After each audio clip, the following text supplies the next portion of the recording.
Everyone is hyping up Youssef Zalal right now, but on April 25th, he might be walking into a straight nightmare matchup against former UFC champion Aljamain Sterling, because stylistically, this is the worst possible matchup for him.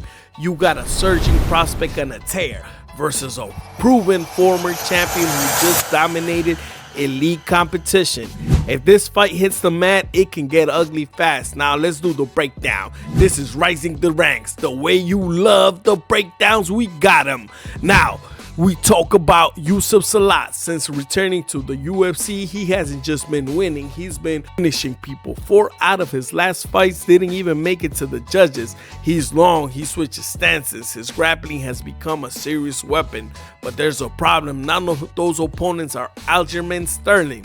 His path to victory is easy. He needs to keep this fight at range, use his reach, stay on the center, avoid the cages at all costs. If he wants to win this one, he needs to catch Aljamain Sterling coming in, either with a clean counter like Sean O'Malley did, or a scramble submission when fight gets chaotic.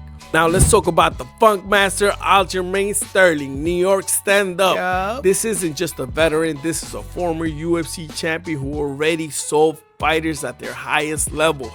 We're talking about wins over Peter Yan, Henry Cejudo, TJ Dillashaw. He's just dominated Brian Ortega over 5 rounds.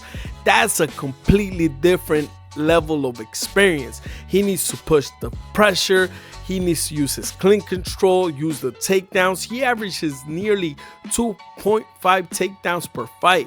And once this gets on your back, it becomes a nightmare. This is where he slows fights down, drains your gas tank, and either hunts the submission or just grinds out for a dominant decision. But here's what nobody says. A 59% takedown defense against mid-level competition doesn't translate against a chain wrestler like Aljamain Sterling. Youssef Zalal has looked sharp, but he hasn't faced anyone even close to this level of grappling pressure. This is a massive jump in competition, and stylistically, this is where things can fall apart for him. I'm going with experience here. I think Aljamain Sterling drowns him, late submission round 4, or even a decision over time.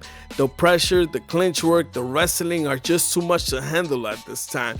Youssef Zalal might have the momentum, but Sterling has that experience. But what do you guys think? Is Youssef Zalal ready for the top 5, or does Aljamain Sterling prove that there's levels to this game? Now drop your comments, your picks, and don't forget to subscribe and like for breakdowns like this. This is Rising the Ranks.